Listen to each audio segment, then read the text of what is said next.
Welcome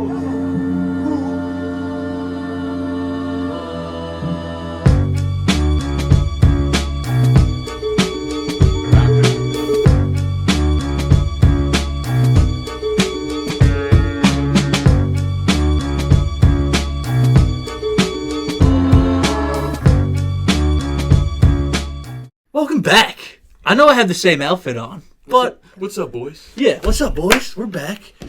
We're back with another video. This one, we're going to have a lot of fun with this one, I think. A little mock draft. Round 1, Dynasty, Superflex leagues. If you're playing any of that redraft pussy shit, yeah, we just got demonetized within the first 10 seconds. We don't make any money from I that know, shit anyway. I'm not making shit. But yeah, we're going to go through a 12-man first round of a Dynasty Superflex rookie draft here. We're going to have some fun with this. This is obviously very early. We're recording this before New Year's. But this is based on, early buzz, where we rank the players, kind of, what we think will end up happening. I think the top 7 is pretty obvious, even right now.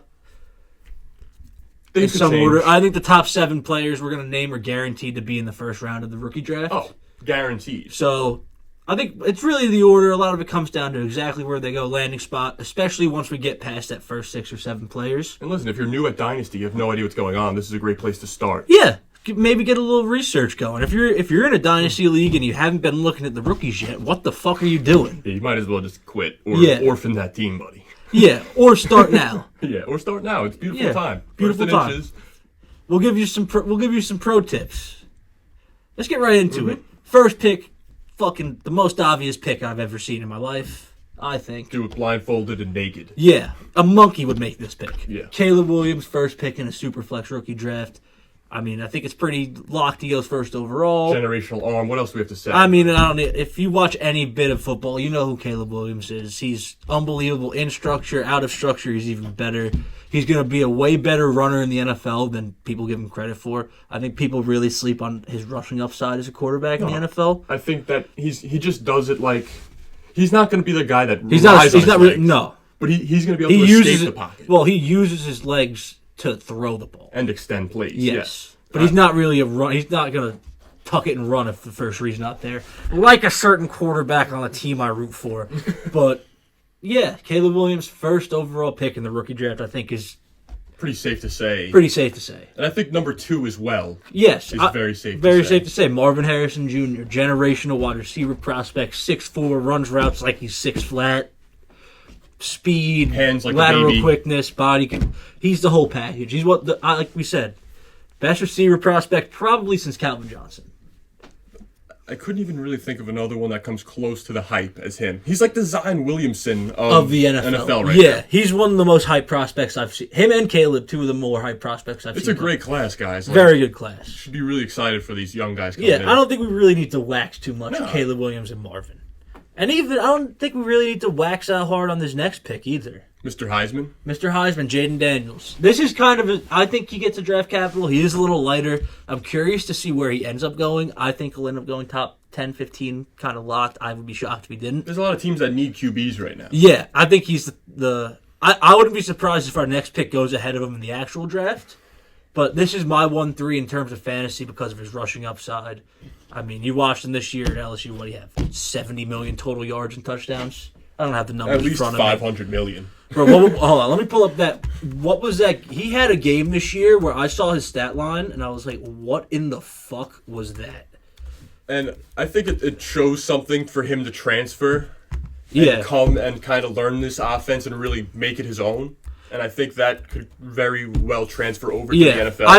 I think him kind of sliding out of the top 3 or 4 picks is probably good for him. Instead of going to some fucking dumpster fire team like the Bears. Yeah, if he can go to somewhere like... I want to see him in Atlanta without Atlanta. I want to see him in Atlanta without Arthur Smith. Atlanta's a top spot for almost every quarterback right now. Yeah, just because of the skill group they have, very young and talented. The game I was talking about, I looked it up. They played Georgia State, so it's basically a JV team for them. Yeah. But he had 509 total yards, threw for 6 touchdowns, and ran for 2 more. What is that fantasy-wise? A lot. I don't know how. He had 90. Okay, let's do a quick math. 413 yards passing, 16.5 points in passing yards. He had 95 rushing yards. So what? We're at 26 points without a touchdown. And he had 5, and he had 6 of them? He had 6 touchdowns, so we're at 26, 56. Yeah, he had 68 fantasy points in that game. That's actually a joke. That's hilarious. Jayden Daniels, the rookie, 1-3 if he gets the draft capital. Guaranteed. I think it's easy. Now the 1-4, Drake Maye. Like I said, I wouldn't be surprised if he goes ahead of Jayden Daniels in the actual draft, but I'm leading Daniels in fantasy because of his rushing ability. And I don't know where Drake Maye's spot kind of scares me. I'm not super high on him as a prospect. I'm no QB scout. He does throw with good anticipation. I get why he gets hype. Good arm, very athletically talented. The guy's literally Justin Herbert. Yeah, that's what everyone's comp for him is, and I definitely see that. And you know how we feel about Justin Herbert here. I think he's good fantasy quarterback, not a winner in real life. Maybe Drake Maye, a fucking loser. Maybe Drake Maye has the dog. You want to draft that loser? Maybe Drake Maye has the dog in him that Justin Herbert doesn't. I mean, he's not Justin Herbert, so probably. Imagine Drake Maye is just Justin Herbert with that dog in him. He'd be a good quarterback then. I might have to actually fuck with him then. Yeah, but that being said, Drake Maye is the 4. I mean, obviously in a super flex league, the QBs are so valuable. These 3 quarterbacks, I would be surprised if they didn't all go in the top 10, obviously. You think all 3 of these could be top 12 quarterbacks in Dynasty by like the end of maybe next season? I mean, Caleb, I could see all 3 of them going in the top 12 of Dynasty as top 12 quarterback in startups. Yeah, that's what I'm talking about. Like before they even play. Yeah, I think Caleb is easily a top 12 Dynasty quarterback right now. Caleb's without probably a landing 12 pick. Yeah, Caleb's probably a top 10 Dynasty asset overall. Yeah. And then you have, Daniels and Maye will probably be not too far behind him by a round maybe. Especially they're all going to be Superflex. I could see them going 2-1. You could make the argument these top 7 picks are all top 40 overall Dynasty assets. Which is absurd. Yeah. That is... When does that happen in rookie drafts? Usually not. I mean, last year was pretty good too, but even a lot of them Addison didn't really go super high. No, it's pretty rare. Even last year wasn't even that. You had Gibbs, Bijan, the quarterbacks. Laporta late. I took Laporta 3-1 in my Dynasty. Yeah, Tank Dell late. Yeah, a lot of the guys kind of broke out this year. Addison. Yeah, Addison was like the 7th pick. But he didn't go that high in startups. Addison was like... Sleeper had him as like the 60th player on the board. Yeah, that's why you got to watch our top 10 wide receiver. Exactly. All these guys also always tend to go up in value. Getting into rookies into Dynasty is a safe investment in Dynasty. Unless they're tied to a good QB. Unless they're Quentin Johnston, they usually tend to at least keep their initial value for a year or two. So yeah, unless it needs to be an absolute nightmare for these first-round rookie wide receivers to tank in value. Unless your quarterback is Justin Herbert. Yeah, I mean, Quentin Johnston, Traylon Burks. Jameson Williams has been good lately. I'm a Jameson Williams believer. He's not like what he was supposed to. His Dynasty value tanked for sure from what he was. I mean, because Amon-Ra sucks up 15 targets a week, and then Sam Laporta, Gibbs. He averages 7+. Yeah, so, but he's a good change of pace. This is a very good class. Let's get into the next pick. Yeah. Malik Nabers 1-5. I could see Nabers being drafted ahead of the quarterbacks potentially. It depends if Arizona stays. It depends on where. A lot of this depends on landing spot, really. But I mean, Malik Nabers is an absurdly talented wide receiver. Would be a wide receiver one in any other class. Yes, if you're getting Malik Nabers, if you have the 5th pick in a dynasty rookie draft and you're taking Malik Nabers, you are laughing to the bank. I'd hit the absolute whip. Yeah, he's a dog. He's a monster. Does everything well. Elite athlete. Had 1,500 yards this year. Yeah, in 12 games. Yeah, absurd. In the SEC. 16. Yeah, he was a Biletnikoff. No, Marvin was a Biletnikoff. Yeah, but to be honest with you, Marvin got the Biletnikoff because of his name. But that's not a knock on him. Nabers could have got the Biletnikoff. Nabers should have won the Biletnikoff realistically. He has better numbers by a lot. Yes, Marvin, if you watch him play by eye test, pretty obviously the best receiver in college football. But the numbers Nabers put up this year were astronomical. He should have won the award. He is a monster. Stupendous. Great word. He's a stupendous football player. He will step in and be a productive player immediately. Next player. Pick 6. Yeah. Rome Odunze. A guy I like a lot. Big, crisp route runner. Good yak ability. Is going to test well. Is a bit older, which tends to be the knock on him. But I really... What's his age at right now? I think he's 23. 23. Oh, okay. But he's played... I believe he's a senior. He was injured his sophomore year. Didn't really play a lot. So he's had an interesting college career. He really broke out this year. But so did, Washington kind of came out of nowhere a little bit this year. I mean, I know like some people were definitely on Penix for a while, but like... Yeah, Odunze really broke out this year. But you watch him play, man, it's pretty obvious. The whole team is great. Yeah. I just feel like he passes the eye test for me super hard. I think he's going to be a matchup nightmare in the NFL with his size and route running ability. If you have the 6th pick and you're taking Odunze, you're laughing to the fucking bank. Everyone in this first round is Nabers and Odunze are probably top 3 rookie picks in most other classes. I couldn't even think. Last year, 100%. Well, the QBs make things interesting because QBs always go high because it's valuable in a super flex. Last year, let's think. It would have been Bijan still probably number 1. Bijan, AR, Stroud. And then them. In some order. Yeah. And then them. They'd all be top 5. Yeah, for sure. I would be taking them over all the receivers last year. Probably. Me too. Yeah. Number 7, a guy that I think I'm going to be fading personally. I really don't think I don't see the hype with him like everyone else does. It would be not good of us to really not put him in the top. No, he's obviously going to be a first-round rookie pick. He's going to get the draft capital. I'm going to be fading him. When I watch him play, I'm not personally like blown away, honestly. We're talking about tight end Brock Bowers. Yeah, Georgia. I mean, one of the more hyped tight end prospects I've seen probably since Kyle Pitts. I think Kyle Pitts was more hyped and was a better prospect by a lot. But he's going to get really good draft capital. Tight end, people really... I don't think tight end's thin anymore. It's not thin. That used to be the argument that tight end was a thin position. This year really did change that, though. Last couple of years, it has been true. I saw some stat. It was like, last year, the tight end 1 to tight end 2 was like, I think... Kelsey to everyone else. Yeah, it was Kelsey to everyone else, and it was like maybe like a 6 or 7 point difference. Yeah, per game. Now it's tight end 1 to tight end 14. It's like 5 probably. Is literally like the same amount as it was 1 to 2 last year. Yeah, well, Kelsey hasn't been as productive. I mean, Father Time is undefeated, but tight end is not as thin as it used to be. Even just last year, you had Laporta come in, McBride breaking out this year, Jake Ferguson breaking out this year. Even, younger dart throws like Kraft, Musgrave, Michael Mayer. Tight end is kind of deep in Dynasty. Yeah. So I don't think taking Brock Bowers... 7 or 6. I don't think taking Brock Bowers with, honestly, a top 10 pick is an optimal strategy, in my opinion. We know a lot of you sick fucks are going to do it. People are going to do it. I could look like a giant fucking doofus for that take. I just don't see the hype with him. I don't think you could look like a doofus saying that the spread of... Like the tight end is not the positional value isn't there the way it used to be. Yeah, it's not something that's going to be like if you don't have it, you're fucked. I think you could almost trade for one if you really needed one that badly. Bro, you can probably get Evan Ingram in a dynasty league for a 2nd and a 3rd. Yeah, you could have rocked Donald Parham and Gerald Everett this year. Yeah, and probably been kind of chilling. Yeah, they have like opposite weeks. So yeah, pick 8. Let's get into it. Mm-hmm. This is an interesting one. J.J. McCarthy, quarterback, Michigan. I think this also comes along with the assumption that... He goes in the first round. He goes in the first round, 1. Which I think will happen. And that he beats Alabama in this Which I also think will happen. Yes. So, this is our prediction. I think he gets a capital. He's good, physically gifted, good quarterback size. He's athletic, good anticipation thrower. A lot of I always see the shit on Twitter. It's like, J.J. McCarthy's stats suck. Michigan wins every game by 37. Yeah, I mean, how could he... They're not going to be slinging the rock. He's not in the Pac-12 in 56-49 shootouts. No, they win by 30 every week. Yeah, they're up 20 at halftime most of their games. So the offense does limit him. Not the offense, just their team limits his production a bit. But I think NFL teams will like him. Jim Harbaugh said he was the most gifted quarterback he's ever been around. Which says a lot. He coached Andrew Luck in college, who was a consensus best prospect since John Elway. I think that's kind of a lie talking about this player by Harbaugh. Yeah, but still.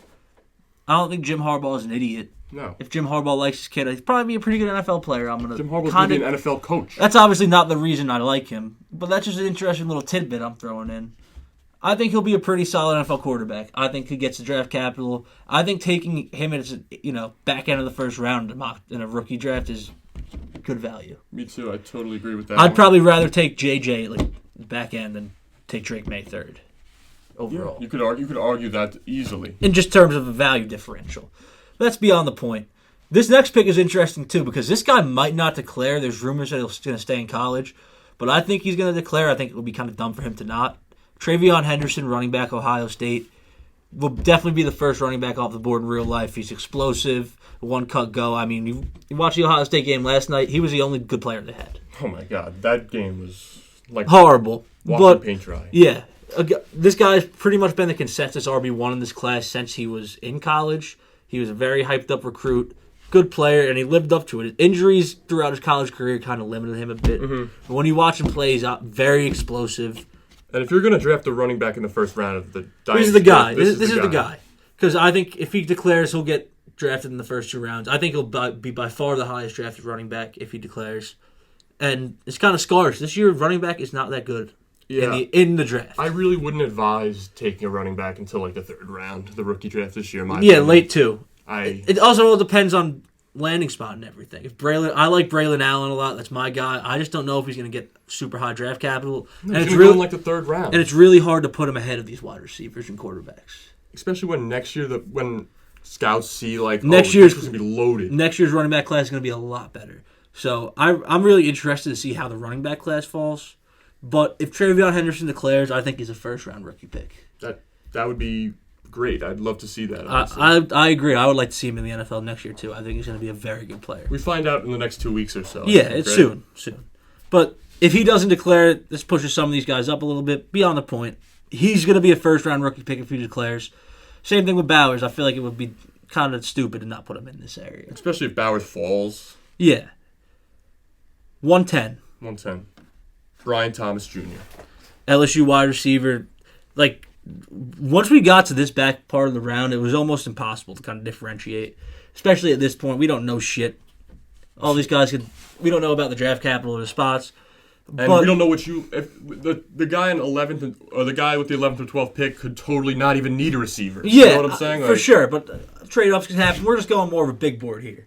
But I do think Brian Thomas will be the 4th wide receiver taken come the NFL draft because of his physical attributes. He produced this year, has the age on his side.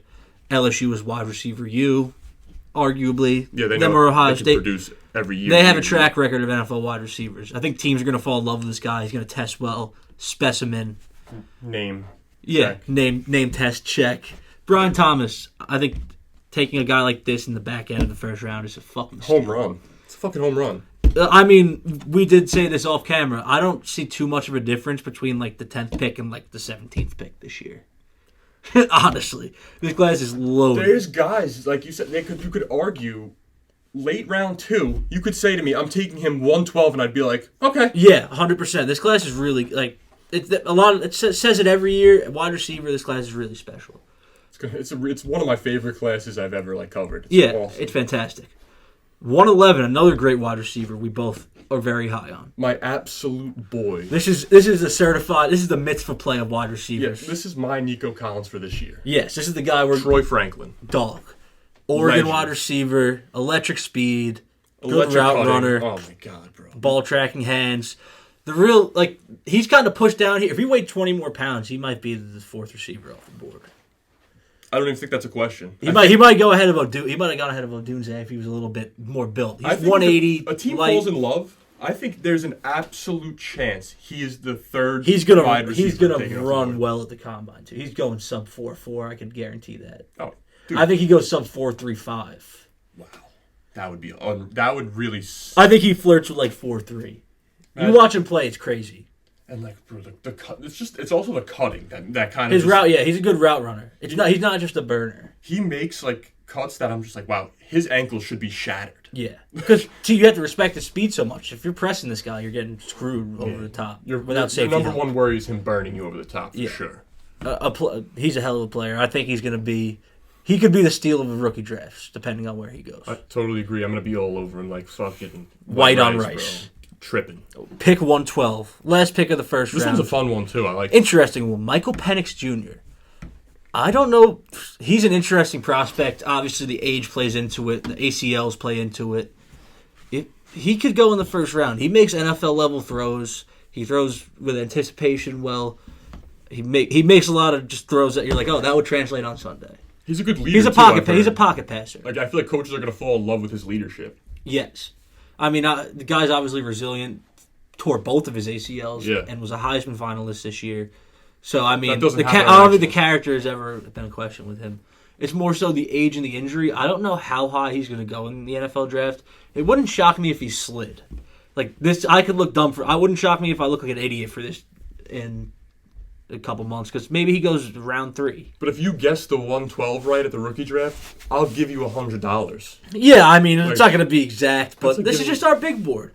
Especially in a Superflex league. If Penix gets first-round draft capital and he falls to the back end of the first round, I don't think it's a lock. No, but it's a lock that if he gets first-round draft capital, he's in the top 12. Yes, 100%, because he makes NFL throws every week. I like him way more than Bo Nix. I think he's going to be a very good player. As do I. I agree. I mean, that's really it. We're no Mel Kiper over here. We're just talking about players we like bullshit, and that's our first round of a Dynasty rookie draft. Yep. Thanks for watching, guys. Like and subscribe. We'll be around for more content soon. We're going to be pumping out videos. Especially this offseason. We're going to be rapid. This is one of like maybe 3 mocks, I'd say. I think we're obviously going to do more mocks as more stuff falls into place. This is our initial mock. First Inches Mock Draft 1.0. Come at me, Mel Kiper.